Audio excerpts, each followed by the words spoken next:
Clinique Duval, on a un robot qui fait de l'assistance chirurgicale pour les prothèses de genoux. On a été les premiers au Canada à avoir cette technologie-là. Dans le développement de la robotique, on était à la base 8 chirurgiens à travers le monde, plusieurs chirurgiens américains, moi ici basé à Montréal et quelques autres chirurgiens en Australie et en Europe.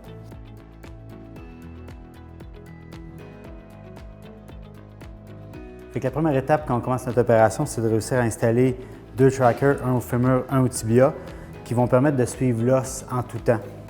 Une fois qu'on a fait l'installation des trackers, on va faire certains mouvements et prendre certains points de référence qui vont donner les axes qu'on a besoin pour que la robotique puisse nous aider pendant l'intervention.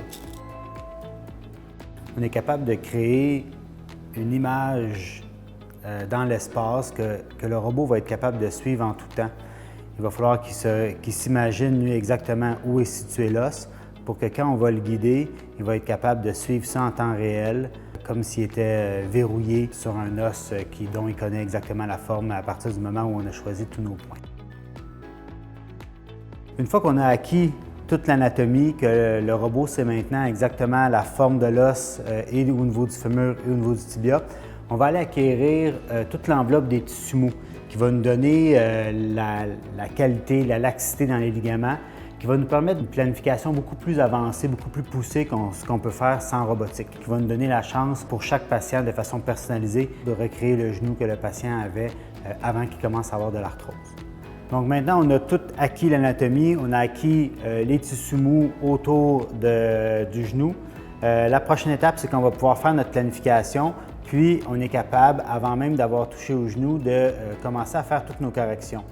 Donc à ce moment-là, selon le déficit de cartilage qu'on avait sur l'os chez ce patient-là spécifiquement, bien, on va faire nos ajustements et on va couper l'épaisseur exacte qui correspond à notre prothèse. Donc on connaît exactement l'épaisseur de la prothèse, on va essayer de recréer ça pour aller créer les tensions adéquates. On est capable de savoir qu'est-ce qu'on avait comme alignement chez ce patient-là avant et puis qu'est-ce qu'on est en train de recréer. Donc, tout le résultat final de la chirurgie peut être prévu sans avoir à faire des coupes, sans faire du essai-erreur. Tout est fait là-dessus. Puis après ça, on va passer à l'intervention chez le patient avec l'efficacité la plus grande possible et la précision la plus absolue possible. Donc, on va commencer à faire la chirurgie avec le bras robotique en tant que tel.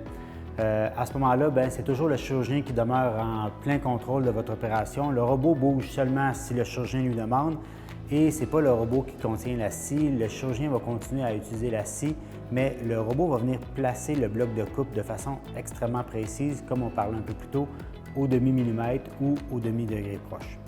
Donc, à ma demande, le bras robotique va venir se positionner pour être dans le plan de coupe exact qu'on lui a demandé. Une fois qu'il est à cet endroit-là, je peux finir de le positionner, mais peu importe, même s'il y a un mouvement, le bras robotique va toujours faire des ajustements pour rester en ligne exacte avec le plan. Et si je le déplace, le bras va se déplacer pour compenser. Donc, en tout temps, il va suivre exactement le plan de coupe, pas nécessairement à l'os. Il peut se déplacer un peu à gauche ou à droite, mais le plan de coupe va rester exactement le même. Une fois qu'on est satisfait avec la position et on est capable encore en temps réel sur notre écran de valider qu'on est exactement en train d'exécuter le plan qu'on voulait, à ce moment-là, on va bloquer le guide et effectuer notre coupe, puis qu'on va pouvoir par la suite valider. Donc, une fois qu'on a exécuté la coupe avec la robotique de façon extrêmement précise, on va être certain qu'on a exécuté ce qu'on voulait. On va faire une validation. On va être capable de confirmer qu'on est exactement où on voulait en termes d'épaisseur et d'angle. On est capable, comme c'est le cas ici qu'on vient de voir, d'être à l'intérieur de 0,5 degrés, 0,5 mm de précision pour chacune des coupes, qui nous permet vraiment de recréer quelque chose de parfait pour le patient.